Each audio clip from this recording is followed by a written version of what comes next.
هەشتی مارسی 1950 ژنە کرێکارەکانی کارگەیەکی دروستکردنی پۆشاک لە نیویۆرکی ئەمریکا لە دژی پێشێلکردنی مافەکانیان و کەمی موچەکانیان خۆپشاندانیان ئەنجامدا.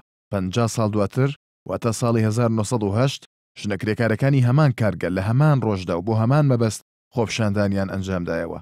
بەرپرسانی کارگەکە بۆ ئەوەی پێش بە فراوانتربوونی خۆپشاندانەکە بگرن دەرگای بینای کارگەکەیان بەڕووی کرێکارەکاندا داخست و دواتریش بەهۆی ڕووداوێکی ئاگرکەوتنەوەوە 129 کرێکاری ژن گیانیان لەدەستدا. 2 ساڵ دواتر لەسەر داوای کلارا زیتیکین ژنە چالەکوانی ئەڵمانی لە کۆنگرەی نێودەوڵەتی ژنانی سۆسیالیست لە دانیمارک ڕۆژی 8 مارس وەک ڕۆژی گیانی ژنان دیاریکرا. بەهۆی ئەوەی دیاریکردنی 8 مارس وەک ڕۆژی گیانی ژنان بیرۆکەی بەرەی چەپ و سۆسیالیستەکان بوو، زۆربەی وڵاتانی جیهان ئەو ڕۆژەیان بە فەرمی نەناسی تا ئەوەی لە ساڵی 1950دا نەتەوەی گرتووەکان ئەو ڕۆژەی بە فەرمی ناسی.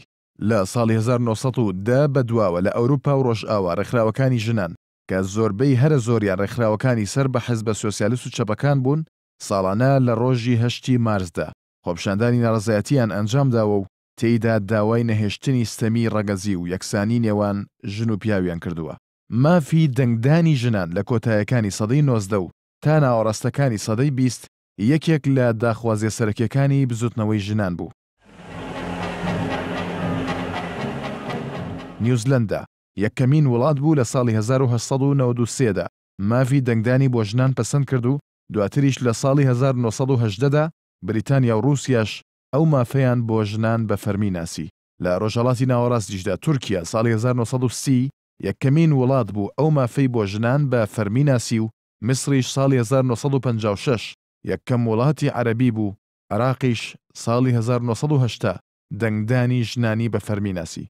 لە ئێستاشدا لە ڕۆژهەڵاتی ناوەڕاستدا سعودیە هێشتا ئەو مافەی بۆ ژنان بە فەرمی نەناسیوە و بڕیارە ئەم ساڵ بۆ یەکەم جار ژنانی سعودی بەشداری لە هەڵبژاردننی شارەوانەکاندا بکەن. 105 ساڵ دوای دیاریکردنی ڕۆژی 8 مارس وەک ڕۆژی گیانی ژنان، چالەکانی بواری مافەکانی ژنان و ڕێکخراوە نێودەوڵەتیەکانی بواری مافەکانی مرۆڤ پێیان وایە بیرۆکەی یەکسانی نێوان ژن و پیا و هێشتا خەونە و بەدی نەهاتووە و ڕۆژانە لە وڵاتانی جۆرا و جۆر مافەکانی ژنان لە ئاستێکی بەرفراواندا پێشێل دەکرێت. بەپێی ئامارەکانی ڕێکخراوە نێودەوڵەتیەکان 3 لە سەر 4 نەخوێندەوارەکانی جیهان ژنان پێکی دەهێنن.